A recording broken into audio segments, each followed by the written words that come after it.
आप फरमाते हैं इसका मतलब ये है कि जितनी कोई बंदा नेकी करे अगर उसके मुताबिक नेकी कर दी जाए तो वो बदला होती है, और अगर थोड़ी बढ़ा के की जाए तो वो एहसान होती है। फरमाया रब करीम फरमाते हैं इस तरह करो, जरा सोच लो बचपन से लेकर आखिर तक जहां तक तुम मौजूद हो तुम्हारे माँ बाप ने तुम्हारे साथ क्या किया है। अगर उससे बढ़ा के करोगे तो इसका मतलब है तुमने एहसान किया है। माँ बाप जो होते हैं ना, ठंडी छाओं मीठी जिंदगी।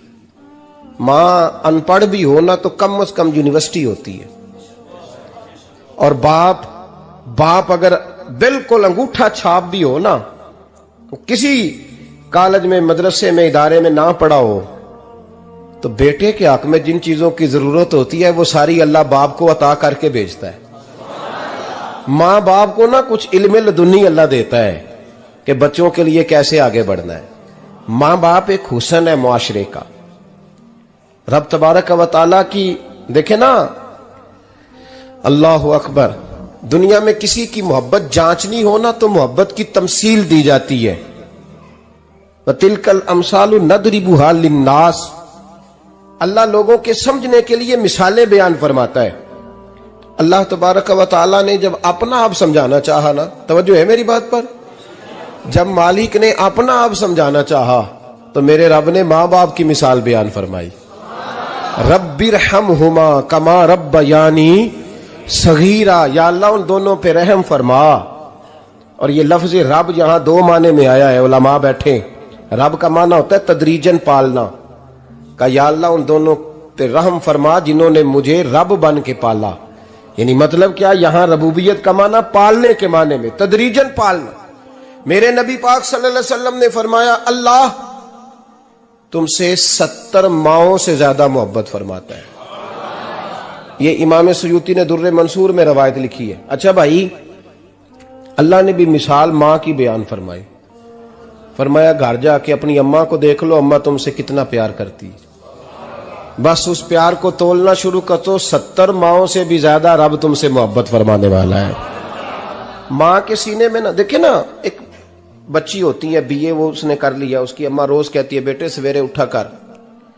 सास के पास जाएगी तो वो कहेगी कि इसकी अम्मा ने सवेरे उठना सिखाया ही नहीं, और बेटी कहती है अम्मा जो जावांगी वेखी जाएगी। अच्छा, उसकी शादी हो गई, उसकी सास ने आहिस्ता आहिस्ता शिकवे शुरू कर दिए, खामन से कहने लगी तू इसको उठाता ही नहीं सवेरे। वो भी कहता है कमरे में जाके अम्मा शिकवा करती है तू उठती नहीं। और बच्ची लाडली थी, वो नहीं थी उठती टाइम पे।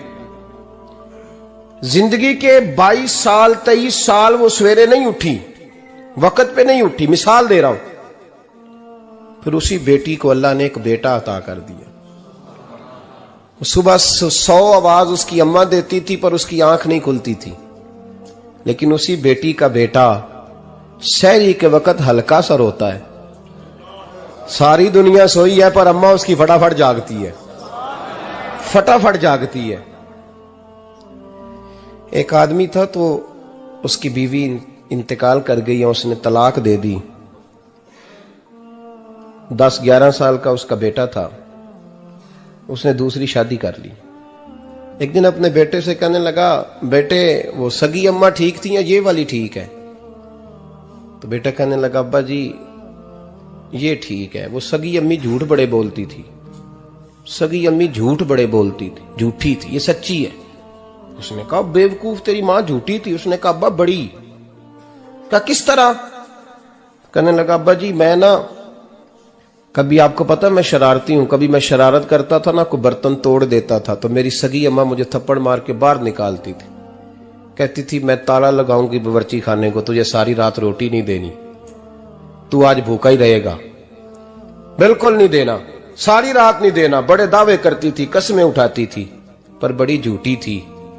आधा घंटा भी नहीं गुजरता था तो गलियों में मुझे ढूंढने लग जाती थी, ढूंढ के लाती थी, ढूंढ के, और ला के ना तो गलती मेरी होती थी, रोना मेरी अम्मा शुरू कर देती थी। वे ओए मैनू ना सताया कर वे पुत्रा। फिर मेरी मर्जी का खाना मुझे पका के देती थी, मेरी मर्जी का। और फिर मेरी अम्मा मुझे तोहफा भी देती थी। अब्बा जी वो झूठी थी, पहले कह रही थी सारी रात नहीं देना, अब आधा घंटा। ये बड़ी सच्ची है जवाब भाई है। मैं शरारत करता हूं तो थप्पड़ मार के निकाल देती है, कहती है रोटी नहीं देनी। फिर मैं सारी रात रो के गुजारता हूं पर नहीं देती। ये सच्ची है, वो झूठी थी। तू मां के दर्द को क्या समझे। बच्चे तो कहते हैं अम्मा ने हमें कैद कर दिया, अम्मा कहती है मेरी मर्जी से खाओ। और तुझे नहीं पता उसने कैद नहीं किया, वो तुमसे प्यार बड़ा सच्चा करती, और बड़ा सच्चा प्यार करती है तेरे साथ, बड़ा सच्चा। बेटा बर्गर खा के आ जाता है, अम्मा कहती है रोटी खा ले, कहता नहीं आपने बैंगन पकाए हुए हैं मैंने नहीं खाने। तो अम्मा मिन्नतें करती है, कहती है चल तू दस की खाना है, तेनू सेवियां ना बना दिया, फटाफट दाल पक जाएगी, क्या खाएगा। अब्बा जी मेरी तरह करीब से कहते हैं छड़ पर भूख लगेगी तो आप ही खा लेगा। लेकिन अम्मा कहती है इसने रोटी ना खाई तो मुझे नींद नहीं आएगी। तो इस दर्द को समझना। मैं गुलाम हूं एक आस्ताने का, और मैं समझता हूं जो किसी का मुरीद ही नहीं उस पर तो साया ही नहीं, उसे चाहिए किसी बुजुर्ग का साया हासिल करे। लेकिन भाई ये बात भी बड़ी सच्ची है कि मेरे जैसे पीर के हाथ में 5000 रुपया नजराना दो ना, पीर साहब दुआ करना, तो पीर साहब ने दुआ पक्की याद की हुई है सबके लिए, रट्टी रटाई, अल्लाह खैर करे अल्लाह भला करे, और सबके लिए रट्टा लगाया हुआ है।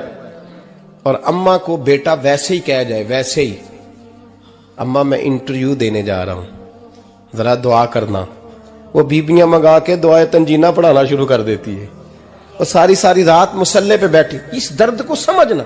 और भाई बड़ा वेल ड्रेस बेटा होता है, वेल ड्रेस नौजवान, वो 18,000 का जोड़ा पहनता है, 7,000 का जूता खरीदता है, वो कीमती किस्म की घड़ी इस्तेमाल करता है। लेकिन उसी बच्चे के जब अपने बच्चे होते हैं ना, तो बीबी को कहता है ये ले 10,000 रुपया, बच्चों के कपड़े खरीद ले, मेरे सही है अभी कल ही तो खरीदे थे। और बाप, और तू समझा ही नहीं यार, 30 साल बाप ने जवानी सारी सऊदी अरब को दे दी, लेकिन तेरा ख्याल रखा। मैं ऐसे लोगों को जानता हूं जिन्होंने 30-30 साल परदेश में कंबल नहीं बदला, और जहां गए थे तो एक कंबल खरीदा था फिर बदला नहीं। तू मां बाप के बारे में, और यहां बच्चे हिसाब करते फिरते हैं, रब्बा जी तो पिछले महीने भी 5,000 दिता सी, तुसी पैसे दा कर दे की हो। मां बाप से हिसाब करता है तू। तिरमिज़ी शरीफ के लफ्ज है, एक सहाबी ने आके अर्ज की या रसूल अल्लाह पैसे विरासत के नहीं, मेरे अब्बा जी ने नहीं दिए मुझे, और मैंने खुद मेहनत करके कमाए, अब मेरा अब्बा मुझसे पैसे मांगता है तो क्या करूं, और मेरे हैं, मैंने कमाए हैं, अब्बा जी ने नहीं दिए, विरासत नहीं, हिस्सा नहीं मिला। हुजूर मेरा अब्बा मांगता है तो मेरे लिए हुक्म क्या है। तो नबी पाक ने फरमाया क्या कहा तुमने, पैसे तेरे हैं? कहा हुजूर हाँ। तो फरमाया अब्बा किसका है? कहा या रसूलल्लाह मेरा। तो फरमाया अगर तू अपने वालिद का है तो तेरी हर शय तेरे वालिद की है, तू भी तेरे वालिद का है तो तेरा माल भी तेरे। मां और बाप ये तो हुस्न है जिंदगी का, ये तो वकार है इंसान का। जब तक मां बाप का हाथ पकड़ के चलोगे ना, रास्ते सीधे रहेंगे, और जिस दिन उंगली छोड़ के सड़क पे निकलना पड़ा ना, सर चकराने लगेगा। याद रखना ये बड़ा मुश्किल काम होता है। लोगों का तो रुख ही उस दिन वादे होता है जिस दिन आदमी साये से महरूम होता है। अम्मा तो कमरे में पड़ी हो ना, औरंगजेब आलमगीर की मां फौत हो गई, 350 कमरा था महल का, और अम्मा 12 साल टांगों से माजूर रही औरंगजेब आलमगीर की। अम्मा 12 साल कमरे से निकल नहीं सकी, साथ ही वॉशरूम था या जो भी उस दौर में तरीका था। औरंगजेब जब महल में आते थे तो फिर भी सीधे अम्मा के पास जाते थे, और जब वापस निकलते थे फिर भी अम्मा के साथ। औरंगजेब की मां का जनाजा उठा तो औरंगजेब ने रोना शुरू किया। फिर सालों बीत गए पर उसके आंसू खुश्क नहीं होते थे। एक शख्स ने कहा तेरी कोई अनोखी मर गई है, सारी दुनिया की मरती हैं। उसने कहा मैं बादशाह हूं, 24 घंटे लोगों का आना जाना है, बड़े दबदबे हैं, बड़े डेरेदारियां हैं, बड़ी भैंसें, बड़ी गायें, बड़े खाने वाले, बड़े लांगरी। मेरी मां बूढ़ी थी, एक कोने में पड़ी रहती थी, पर जब से वो गई है ये मुझे महल नहीं लगता, मुझे कब्रिस्तान लगता है। मुझे लगता है ये कब्रिस्तान है। मां और बाप तो तेरी नेमत है भाई। हम बच्चे, हमारे आजकल के बच्चों ने एक मसला बड़ा पक्का याद कर लिया, कहते मौलाना पीर साहब पसंद की शादी करना जायज नहीं। मैं कहता हूं साहब और भी बड़ी चीजें जायज है, एक ही शय जायज रह गई है। रसूल पाक सल्लल्लाहु अलैहि वसल्लम सिवाय अल्लाह के किसी के पाबंद नहीं, किसी के पाबंद नहीं। पर जनाब सैयदा खतीजतुल कुबरा रदी अल्लाह ताला अन्हा ने पैगामे निकाह दिया, या रसूलल्लाह मैं शादी करना चाहती हूँ, हुजूर किसी के पाबंद नहीं। पर मेरे महबूब ने फरमाया मेरा चचा मेरे वालिद की जगह है, मैं अपने चाचा से पूछ के तुम्हें जवाब दूंगा। यह है पसंद की शादी जो मेरे नबी ने बयान फरमाई है। तू सारा कुछ क्रॉस कर करके गुजर जाता है। यहां तो हाल यह है कि पालने वाला कोई और साये में बैठने वाला, बाग तेरे दी कर कर राखी मैं सारी उम्र गुजारी, तो जदों ये फल पकन ते आया ते लै गए होर व्यापारी। और बेटा गुजरता है अम्मा के दरवाजे के आगे से, अम्मा के दरवाजे के आगे बेटा अमरूद लेके आया है 6 किलो। तवज्जो है मेरी बात पर? इधर देखें जी, छोड़ें थोड़ी देर हमारी सुने। वो अमरूद लेके आया 5-6 किलो, तो अम्मा के दरवाजे के करीब से गुजर गया रात को। तो कमाई खाने का टाइम आया ना, तो गुजर गया। तो वो वजीर आजम से डरता है ना, तो जाके बीबी से कहता है बीबी के हकूक देना भी रसूलुल्लाह की सुन्नत है। लेकिन ये क्या बात हुई, तूने बीवी और मां का मुकाबला शुरू करा दिया? समझ तो सही, ये तेरे लिए काबे की जगह है और तू बीवी के लिए काबे की जगह है। उसे भी समझना चाहिए, गौर करना चाहिए। 5 किलो अमरूद लेके तो मां के कमरे के करीब से गुजर गया है। बीबी को जाके कहता है चल आधा किलो अम्मा को भी दे आ, उसके कौन से दांत हैं। तो प्लेट में डाल के वो लाई है। तू समझा ही नहीं, तूने गौर ही नहीं किया। बंदा तो वो ठीक नहीं था, नेपोलियन। पर किसी ने उससे पूछा था बता जिंदगी में पैसे लेने का मजा कब आया? उसने कहा कि मुझे मजा तब आता था कि मैं अपनी सारी कमाई ला के अपनी अम्मा के हाथ पे रखता था, और फिर जब मैं अपनी मां से थोड़ा थोड़ा खर्चा लेता था ना, थोड़ा थोड़ा, तवज्जो है मेरी बात पे? अम्मा जी 10 रुपए दे आज, कहते जब मैं थोड़ा थोड़ा खर्चा लेता था ना, तो मुझे यूं लगता था जैसे मैं बादशाह वक्त के सामने खड़ा हूं और वो खजाने का मुंह खोल खोल के मुझे देता जा रहा है। तो इस जायके को समझ तो सही भाई, तो इसको समझ तो सही भाई। याद रखें और गौर करें, मां और बाप।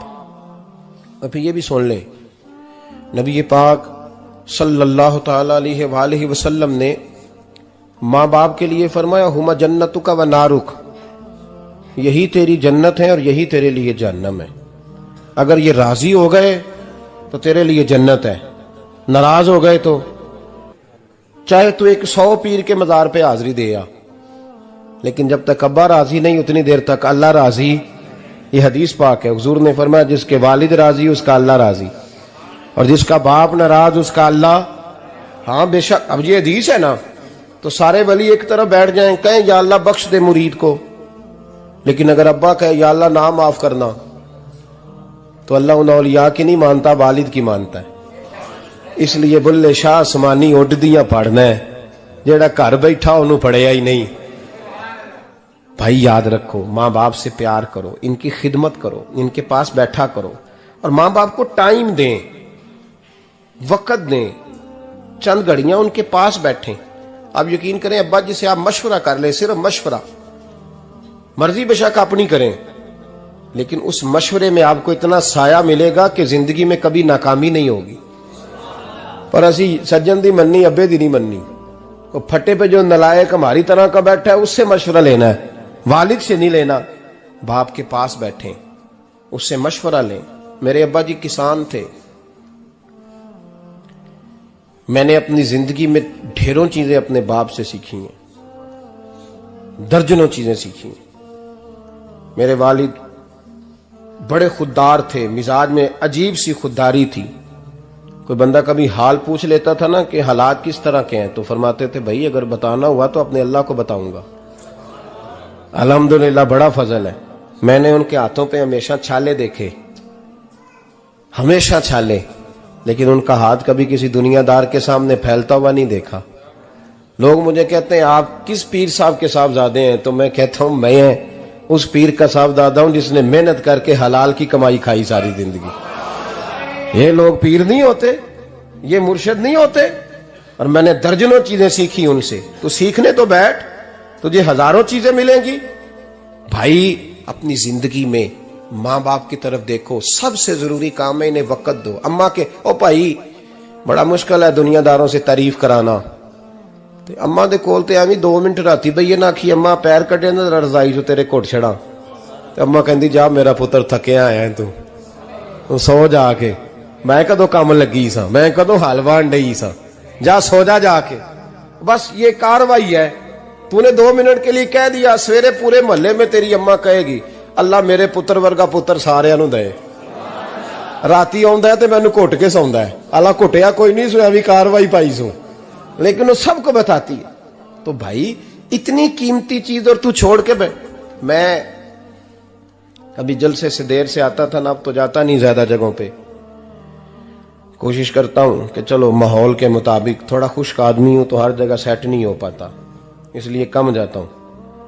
तो कभी रात को आते थे ना देर से, मेरी अम्मा जी शुगर की मरीज थी, तो मैं छोटे भाई को फोन करता था कि अम्मा जी सो गए, कहते सो गए।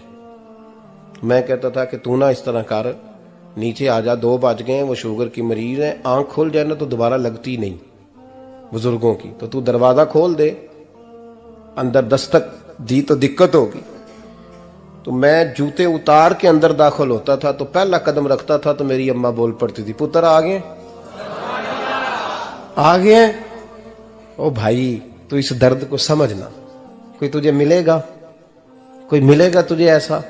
अब मैं दूर दराज भी चला जाता हूं, उनकी जिंदगी में नहीं जा पाया, कहते हमने नहीं जाना, घर में रहना है, इस कैफ को समझ ले, इस दौलत के करीब हो जा। हजरत अबू हुरैरा रदी अल्लाह ताला अन्हु फरमाते हैं मेरी अम्मा बूढ़ी थी, मैं उनकी खिदमत करता था। बाप की खिदमत और माँ की खिदमत सबके हिस्से में नहीं आती, ये रब जिसे महबूब रखता है उसे ये मौके अता करता है। खुश नसीब है जिसे बूढ़ा बाप मिले और वो नौकरी करे, खुश किस्मत है जिसको बीमार माँ मिले और वो नौकरी करे। हजरत अबू हुरैरा फरमाते मेरी अम्मा बूढ़ी थी, तो उनका मैदा कमजोर हो गया था, तो मैं उठा के पखाना पेशाब करता था तो कई दफा मेरे ऊपर कर देती थी। ये हजरत इब्न जौजी अलैहि रहमान ने इसको लिखा है, फरमाते हैं मेरे दिल में ख्याल आता था कि मैं बड़ा खिदमत गुजार हूं अपनी माँ का। एक दिन मैं हजरत उमर के पास बैठा था उनके दौरे खिलाफत में, तो एक शख्स आ गया। उस शख्स ने आकर के कहा कि हजरत उमर से हुजूर एक मसला पूछना है। फरमाया पूछो। वो कहने लगा हुजूर मेरी अम्मा बूढ़ी हो गई है, बीमार रहती है, मरीजा है, मुझे आवाज देती है बेटे पेशाब आया है, आवाज देती है, तो मैं अम्मा को उठाता हूं। अभी मैं बैतुल खिला तक, वॉशरूम तक जाता नहीं कि मेरी अम्मा मेरे ऊपर पेशाब कर देती है। हजरत उमर से कहने लगा हुजूर बचपन में मैं अम्मा पे पेशाब करता था, अब अम्मा मेरे ऊपर कर देती है, तो हक अदा हो गया ना। हजरत अबू हुरैरा कहते हैं जब उसने सवाल पूछा तो मेरे भी कान खड़े हो गए। मैंने कहा ये तो मेरे वाला मसला पूछ रहा है, मेरे वाला मसला पूछ रहा है। मेरे पास एक दोस्त जुमा पढ़ने आते हैं बड़ी दूर से, मुझे कहने लगे हजरत साहब जदों भी मैं आउना ना तुसी मेरी ही गल छेड़ देंदे हो, वो जो बात होती है ना बिल्कुल मेरी होती है। मैंने कहा नहीं यार जो मैं कर रहा होता हूं वो मेरी भी होती है, वो सारे मुआशरे की होती है। हमें लगता है कि मेरी हो रही है, हालांकि वो बात हमारी सबकी मुश्तरका होती है। सुन ले और याद रख लें। हजरत अबू हुरैरा फरमाते मेरे कान खड़े हो गए। मैंने कहा इसने तो मेरी बात पूछनी शुरू कर दी। हजरत फारूक आजम से कहने लगा हुजूर बचपन में मैं अम्मा पे पेशाब करता था, वो मेरे ऊपर कर देती है, तो हक अदा हो गया। हजरत उमर कहने लगे नहीं कोई नहीं हुआ। उसने कहा हुजूर मुझे समझाएं, वो सारे काम जो मैं अम्मा के साथ करता था अम्मा मेरे साथ करती है, तो क्यों नहीं हुआ। हजरत उमर कहने लगे भाई पेशाब तो तू भी अम्मा पे करता था और अम्मा भी तेरे ऊपर करती है, पर तेरी और तेरी माँ की सोच में बड़ा फर्क है। उसने कहा हुजूर किस तरह, तो क्या जवाब है सैयदना फारूक आजम का, लौ काना नबी बाद लकाना उमर इब्न खत्ताब। क्या जवाब है। हजरत उमर फरमाने लगे तेरी और तेरी माँ की सोच में बड़ा फर्क है। कहा हुजूर किस तरह। फरमाया जब तेरी अम्मा तेरे ऊपर पेशाब करती है ना तो तू दुआ करता है कि या अल्लाह बूढ़ी हो गई है इसे पर्दा दे दे, और जब तू अपनी अम्मा पे पेशाब करता था तो वो दुआ करती थी या अल्लाह मेरे लाल को लंबी जिंदगी अता फरमा। फरमाया ये तेरा और उसका फर्क है, तू पर्दे की दुआएं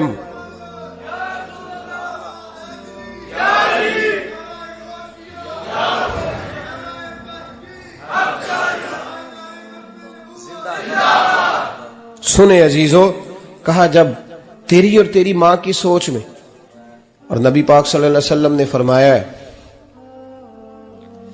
जितने भी गुनाह इंसान करता है ना, अल्लाह करीम सजा को रोक देता है, कयामत में सजा देगा। और जो माँ बाप का नाफरमान है ना, उसको दुनिया में भी सजा मिलेगी। जो माँ बाप का नाफरमान है उसे दुनिया में भी, आप यकीन करें, बच्चे थोड़ा सा पड़ जाते हैं बेचारे, तो माँ बाप से कहते हैं अब्बा जी तुसी पुराने दौर दे हो, तो की पता होवे, और तुझे पता ही नहीं भाई, तुझे खबर ही नहीं, ये पुराने दौर के नहीं, तू बेवकूफों के दौर का है। तू समझ ये को तालीम है। अकबर अलाहाबादी ने कहा था हम ऐसी लाखों किताबें काबिले जब्ती समझते हैं, जब्त करने को दिल करता है। हम ऐसी लाखों किताबें काबिले जब्ती समझते हैं जिनको पढ़ के बेटे बाप को खबती समझते हैं। बात है करने वाली, मां और बाप इतना बड़ा दर्जा है। और भाई सुन लो और इस बात को याद रखना, दुनिया में सियाबी होने से बड़ी विलायत कोई नहीं। सारे वली गौस कुतुब अब्दाल मिलके भी सियाबी के कदमों की खाक तक को नहीं पहुंच सकते, लेकिन हजरत अवैसे करनी सियाबी नहीं बन सके सिर्फ अपनी अम्मा की वजह से पीछे रहे। महबूब ने फरमाया तू वहां रह के मां की नौकरी कर, तेरा नबी तुझसे राजी है। इतना बड़ा काम उन्होंने छोड़ दिया, हुजूर की जाहिरी ज़ियारत नहीं कर पाए, और तू कहता है मैं फलाने पीर साहब के आस्थाने पे होता हूं, अम्मा बड़े भाई के पास होती है, मैं जाता हूं तंजीमों के साथ, जमातों के साथ, और अम्मा फलाने के साथ। ये कैसी बात हुई? ये किस तरह का मसला हुआ? जो तेरी ड्यूटी है उस ड्यूटी को पहले अदा कर, नौकरी को पहले कर, फराइज का अदायगी पहले कर। तू फर्ज छोड़ के नफल के पीछे जा रहा है, इस काम को पहले सर अंजाम दे। मेरे नबी पाक सल्लल्लाहु अलैहि वसल्लम ने फरमाया वालिदैन के नाफरमान को दुनिया में सजा मिलती।